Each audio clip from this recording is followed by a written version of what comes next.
Welcome. Really glad you're joining us online this week. If this is your very first week, my name is Joel, and I am the pastor here at Paris Community Church.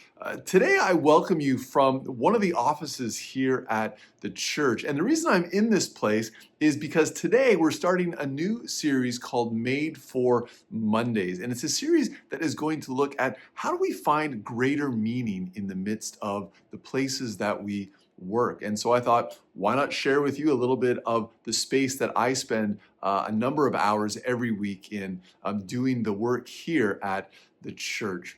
Well, we're really glad that you are joining us. Last week, if you weren't with us in person, it was our live Q&A. Now, online, we were only able to answer kind of one question, but in person, I received over 20 text messages and questions. Couldn't get to all of them in the middle of the service, but it was a great way to connect with people and to land at a place where we're reminded again of the importance of asking questions, because that is how we not only grow in life, but also we grow in faith. And so this is an open invitation. If you ever have questions about life or about faith, please reach out to me. Would love to connect with you and just keep the conversation going. I mean, it's been so helpful for me connecting with others this week around the questions that they have. Well, we're glad you're joining us online. We hope this time together is helpful, is meaningful, and helps you further connect with God. But for those of you that live in the Paris area and perhaps have connected with us online, I want to make you a personal invitation to come and join us in person. I mean, watching online is good, but I believe the best experience is when you get in the presence of others. So we'd love for you to come and join us next week, which will be Thanksgiving. It's a Sunday where we're going to give thanks to God for all that He has done.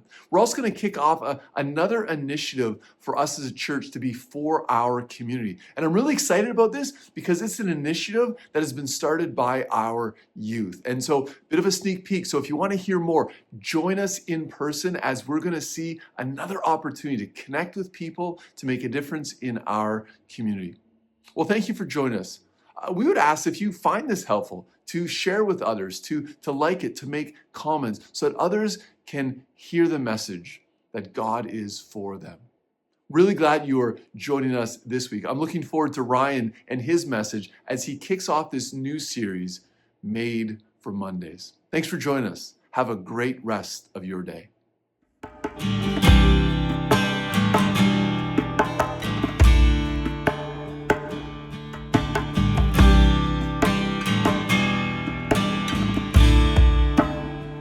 You are here, moving in our midst. I worship you, I worship you. You are here, working in this place. I worship you, I worship you. You are miracle work, promise keep, light in the darkness. My God, that is who you are. We make miracle work, promise keep, light in the darkness. My God, that is who you are. You are here, touching every heart. Worship you, I worship you. You are here, healing every heart. I worship you, I worship you. You are here, turning lives around. I worship you. Worship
never stop working. You never stop working. Even when I don't see it, you're working. Even when I don't feel it, you're working. You never stop working. You never stop working. Even when I don't see it, you're working. Even when I don't feel it, you're working. You never stop working. You never stop working. Even when I don't see it, you're working. Even when I don't feel it, you're working. You never stop working. You never stop working. Waymaker, miracle worker, promise keep, light in the darkness. My God, that is who you are. Waymaker, miracle worker, promise keep, light in the darkness. My God, that is who you are. That is who you are. That is who you are. That is who you are. That is who you are. That is who you are. That is who you are. That is who you are. That is who you are. That is who you are. That is who you are.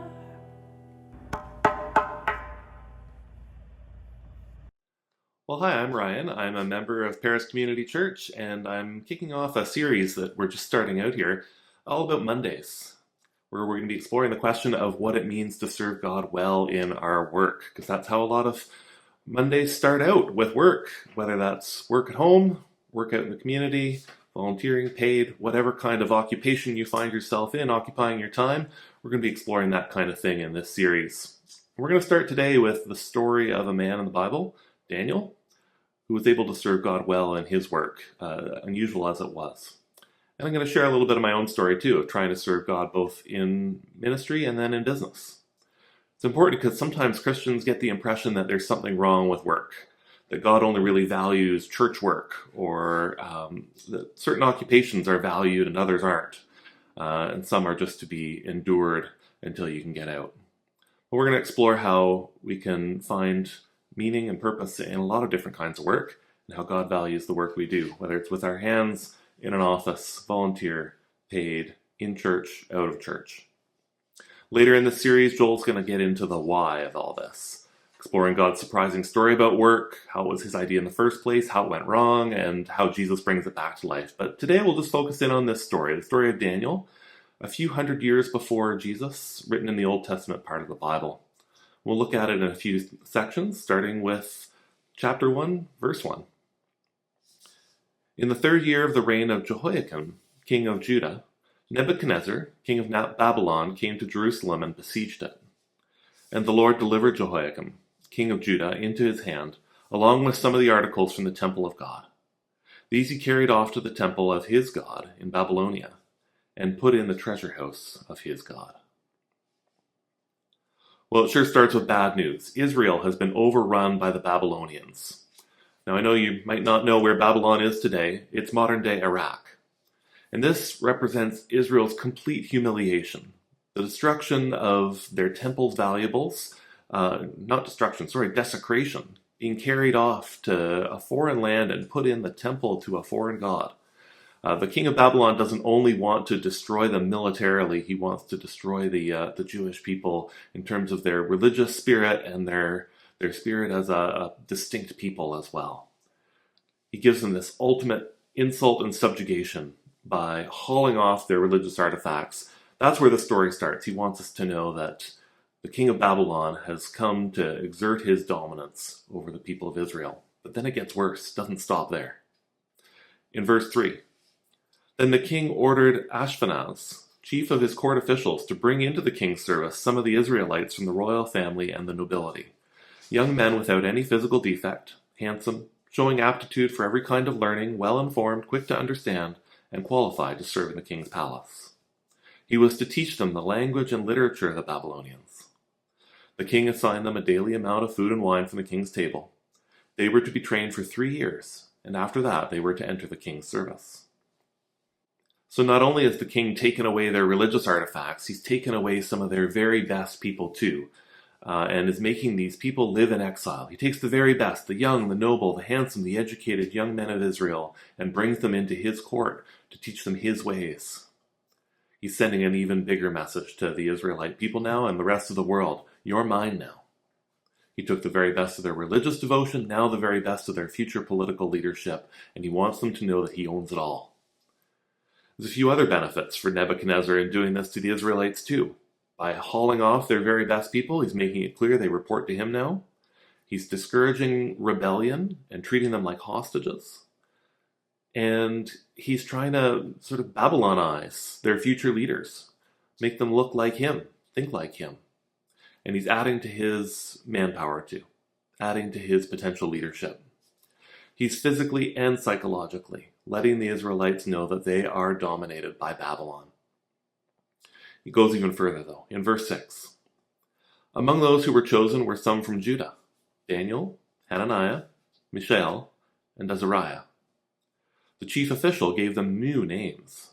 To Daniel the name Belteshazzar, to Hananiah, Shadrach, to Mishael, Meshach, and to Azariah, Abednego. So here we see he's taken some fine Jewish young men with traditional names from their culture and faith, and he's renaming them to names that relate now to Babylonian gods. This is a red flag. He's trying to change their very identity now. It's gone a step beyond just capturing them and holding them in exile.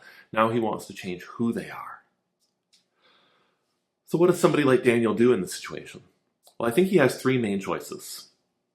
He can escape, he can engage, he can embrace. Let's start with escape. Well, there's 2 different ways that somebody like Daniel could try to escape this situation. One is he could try to physically run away from Babylon. If he decides this is just completely unacceptable and he has a choice and he has the ability to do it, he could just risk his life, try to get away, not become compromised, and become a slave, literally or figuratively. He could just try to get away from Babylon and its ideas and maybe try to find some Jews hiding in the desert somewhere away from Babylon. He could also try to mentally run away. He could just be there physically, but ignore all this is happening, put in no effort at all, refuse to do anything Babylonian that's not familiar, protest loudly about it all. The other option is he could embrace it all, the other end of the spectrum. He could go all in, try to make the most of the situation. Well, in Babylon, do as the Babylonians do. He could become Babylonian in every way, eat, drink, learn their ways, take this new name and identity and own it. But I think what's better and what we see in Daniel is something more in the middle of the spectrum. Engaging. Sure, he learns their ways, he lives among them, but he doesn't become one of them. Here's what he does. Let's read on. In verse 8. But Daniel resolved not to defile himself with the royal food and wine, and he asked the chief official for permission not to defile himself in this way. A couple lines later in the Bible, we'll see that what this meant was that Daniel was only planning to eat vegetables and water. Now, this is not a biblical diet recommendation. Go talk to your doctor first. But a principled stand to not defile himself is what Daniel's trying to make here. Why these items? Well, we can try to figure it out. For Daniel, it seems like the Babylonian king's royal food and wine are out of bounds for a few different reasons that overlap. We might wonder if, this food was offered on a sacrificial altar previously to pagan gods, and that was likely to happen with a lot of the food in the king's palace. But it can't be the whole story, because flour was one of the foods that would have been offered to the Babylonian gods, and he's eating vegetables still, and we don't hear about him not eating those things. So it's more than this. Maybe it's because the food's not kosher. Jews had lots of laws about cleanliness, which would have included a lot of restrictions about what foods they would eat. But he says he's not going to drink their wine, so it can't be completely an issue about kosher eating. It seems like it's more a way to avoid celebrating while he's in exile, to avoid going all in and completely giving his heart to this new world that he inhabits. By saying he's only going to eat vegetables and not drink their wine, it seems like he's saying, I'm going to hold something back. I'm going to keep things simple. I'm going to eat like a peasant or a prisoner instead of a king. It's a bit of a form of protest, a way to hold something back from this new king and show some resistance. Regardless, it seems like it's a way to show on the outside that he's different on the inside. That even though he's here among the Babylonians, there's a line he won't cross.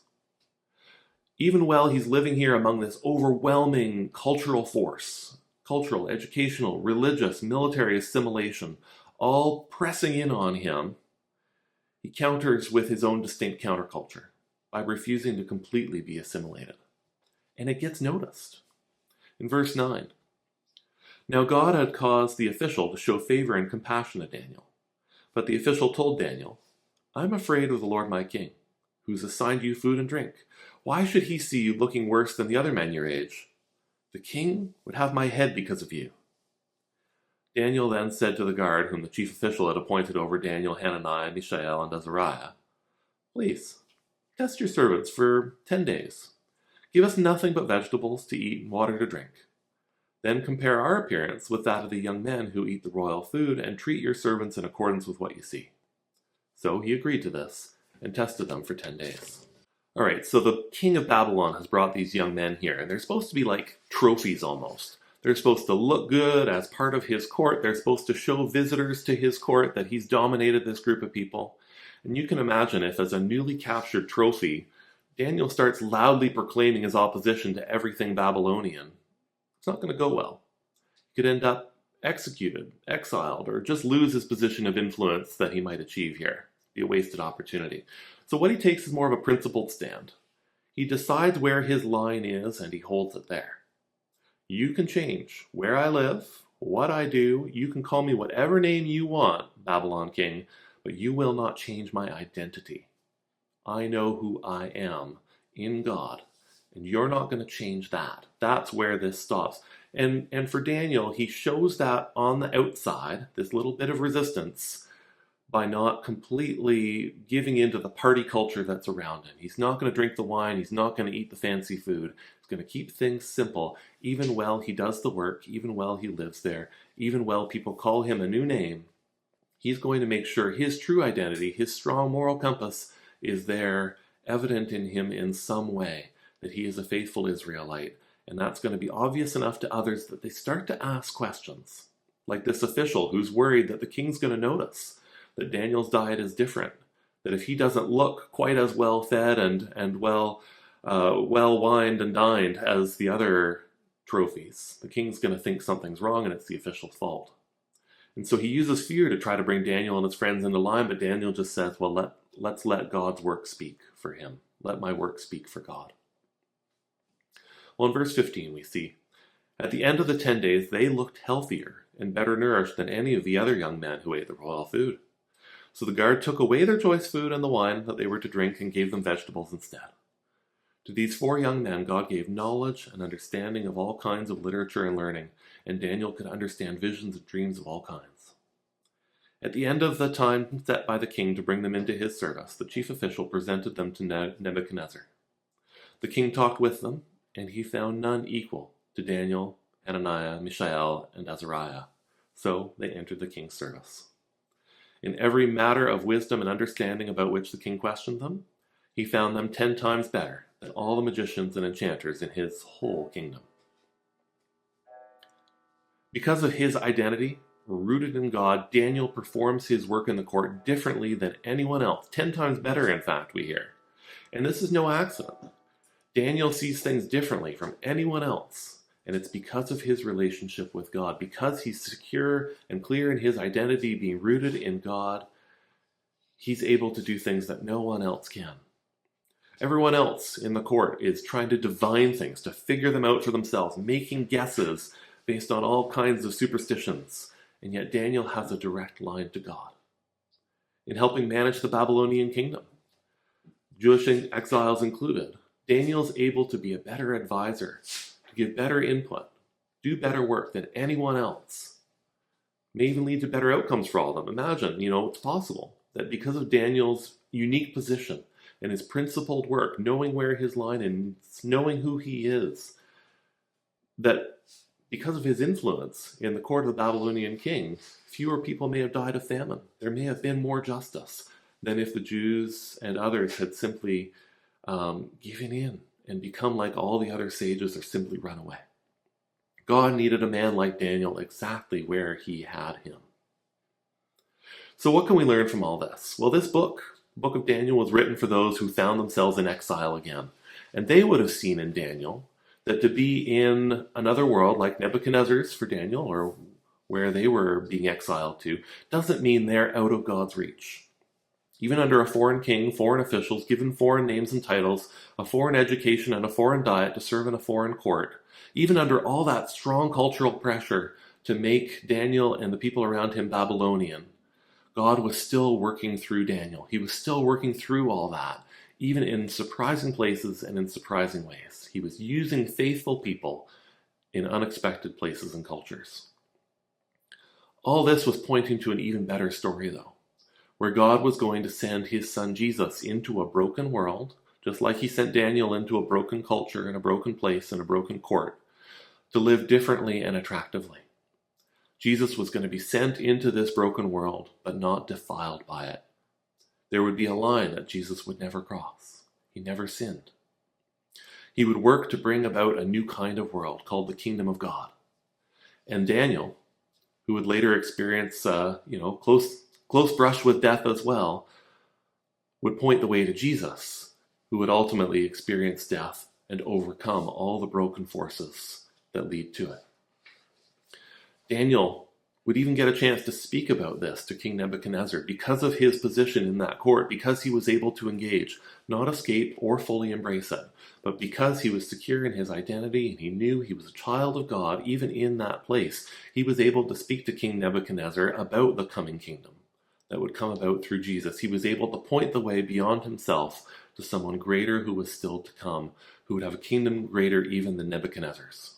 Who else could ever have done that if Daniel had just run away or completely embraced the world of the Babylonians? But by engaging with it, by being in the middle of that spectrum, Daniel was able to be that person that God had in place at the right time in the right place. So, if we want to follow Jesus, the Jesus that Daniel was pointing towards, and live faithfully for the God who used Daniel in this way, what do we do? Well, we don't spend a lot of our times in the courts of the Babylonian king, but we do spend a lot of our time at work. Say somebody who works 40 hours a week plus commuting time. That means they spend more of their waking hours working than doing anything else. And not everybody works in that way, but substitute work for whatever career or job you find yourself in, whatever occupies your time. Call it your occupation. Whether it's volunteering in retirement, parenting, grandparenting, working with your hands, working in an office, gig work, studying, looking for work, pursuing health and wellness, that's all work too that occupies us and takes our time and our best efforts. So whatever that looks like for you, it's critical we get this right. It's how we spend so much of our time. It's important. It matters to God. And it's one of our best opportunities to build relationships and influence people and to be God's people in the world. Like living in Babylon, being in the workplace or in a school or in the community can mean we feel sometimes like we're facing an all-consuming cultural force that's trying to shape our identities and values. And that doesn't mean it's a mistake to be there. It doesn't mean we need to run away and escape. God might have put you there for a reason, to be faithful, even in an unexpected place and culture, and to make a difference. And I think in this world, we've got the same three options as Daniel. We can consider escaping, embracing, or that middle ground of engaging. What does escaping look like? Well, escaping would mean we see work as something that just needs to be endured long enough to escape, whether that's through retirement, quitting, going into ministry, or something like that. Some are called to this. That happens. But it's not always God's plan. It doesn't mean that anybody who's doing work just needs to try to endure it and escape it and get away. God might have a plan for you in that work. The other way people try to escape is by just escaping to a Christian bubble even while they continue doing the work. thinking that the only reason they're there is to just hammer everybody over the head with the Bible, run a Bible study, and be the killjoy at the holiday party that used to be a Christian Christmas party and still should be. But these aren't options for everyone. Like Daniel and his friends, they were hauled off to a foreign land and forced to do this work. They were pawns in a ruthless and heartless kingdom. And just like that, a lot of Christian people today can't just quit or risk jobs without hesitation. We'd be in big trouble. We need the work, we need the money. And if escaping is the only way to show that you're a follower of Jesus, we're in big trouble. But thankfully, God can work in us, not only when we leave work, but in our work and through our work. God has a plan for us throughout our lives, not just in retirement. Now, of course, the other extreme would be, to just embrace everything in the workplace, to go all in, pursue success, money, power at the expense of anything else. Lie, cheat, steal, whatever it takes. Sometimes people try to justify this and saying, you know what, it feels wrong to be doing what I'm doing. The work is bad, it's evil, but I'll just make lots of money and then someday I'll donate it all to the church or the poor or something like that. And this isn't God's plan either. For most of us, God's plan is for us to know our line, to work within it, and to be as fully engaged as we can be without crossing that line as followers of Jesus in whatever place we find ourselves. I can use my own story as a bit of an example. 10 years ago this week, actually, I left being a full-time pastor and took on consulting work, first part-time while I was leading a church, and then ultimately full-time. And I kind of had to wrestle with these same three options. What am I doing here? Am I escaping something? Am I embracing something? Or am I engaging something? While I was doing that work, could have tried to escape to a Christian corner of the workplace or never gone there in the first place.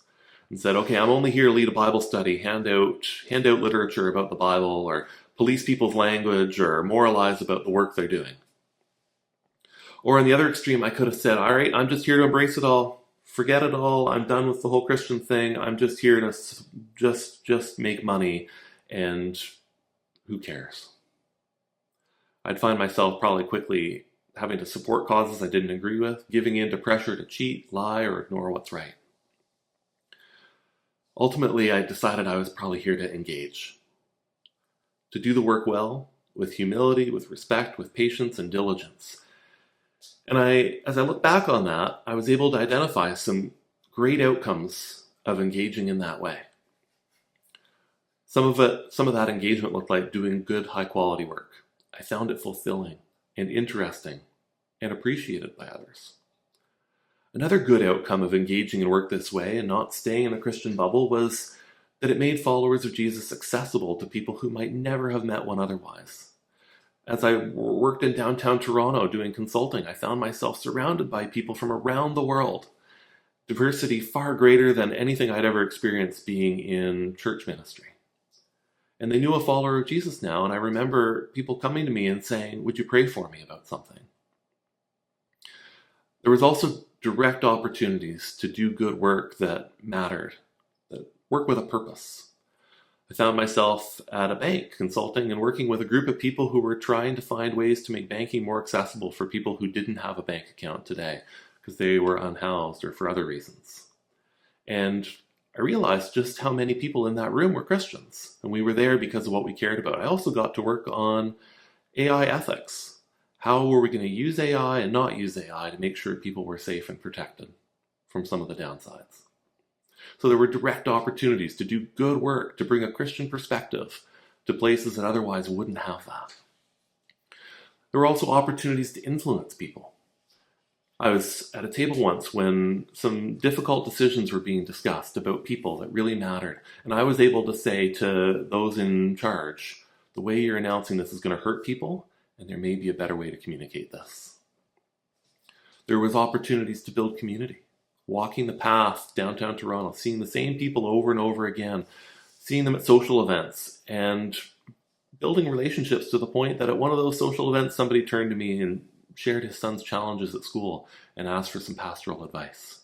Again, found myself accessible because I was part of a community in a different way than I had been doing a different kind of work. And finally, there were opportunities for character, to be in that world but not of it. to try to draw the line somewhere, to rise above some of the politics and the gossip and that kind of thing, and the competitiveness and some of the opportunities to cheat and lie. Try to rise above that. And in ways that I didn't know were being noticed, but when I finally left that work, somebody said to me, you know, a colleague and I were talking about how we worked with you. It wasn't just the work. More importantly, you were a polite and kind human being. I didn't even know I was doing that. I didn't know that was noteworthy. And yet obviously something about the way I was doing the work spoke to those people. So wherever you find yourself, whatever work you find yourself doing, yes, it's important to know your line. Not every work is something that a Christian can find themselves doing. You've got to know what that line is. But within that line, to be able to work for redemption, even in a broken world, is what Christians are called to do. For Daniel, it was in knowing his identity. Food and drink represented that. That's how he showed it on the outside. But even while he was in the court of a foreign king, who was up to no good in a lot of different ways, Daniel was able to do good quality work that people noticed, to have purpose and influence, to be available as a Jewish person with a close relationship with God, demonstrating to others through his character in that community of the king's court what it meant to be faithful, even in adversity. He wasn't going to change who he was or pretend that this king was really his God, but he was going to work within that broken system for God. So, wherever you find yourself occupied, whether it's as a student, worker, retiree, volunteer, parent, grandparent, so on, wherever you find yourself, you've got those same choices. Are you called to escape? Are you called to embrace? Or are you called to engage? God needs his people everywhere, not just in some places and not others. He needs his people working for the redemption of this world, working to show people what God's kingdom looks like everywhere, in every place, in the halls of power like Daniel, in schools, in healthcare settings, in homes and workplaces, showing people what God's kingdom looks like. And so I hope, like Daniel, you'll choose to engage, to know your line and not to cross it, and everywhere short of that line to be engaging with people who need to know God's love, to need to know about the good news of God's kingdom. And pray, and I pray, that Jesus can, working through you, doing your great work wherever you find yourself, God will make you available to people to show them what a faithful follower of Jesus looks like, to have an impact and an influence through your character, to reach people he'd never reach if he didn't have his followers of Jesus engaged in the world, doing good work and showing people what his kingdom looks like. Amen.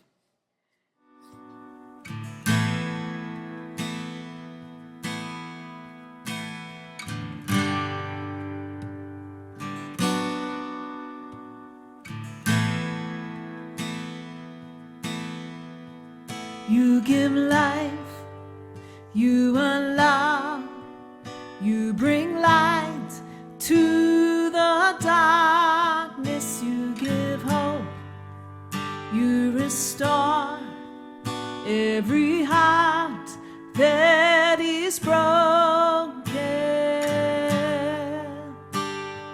Great are you, Lord. It's your breath in our lungs, so we pour out a praise, pour out a praise. It's your breath in our lungs, so we pour out a praise to our land.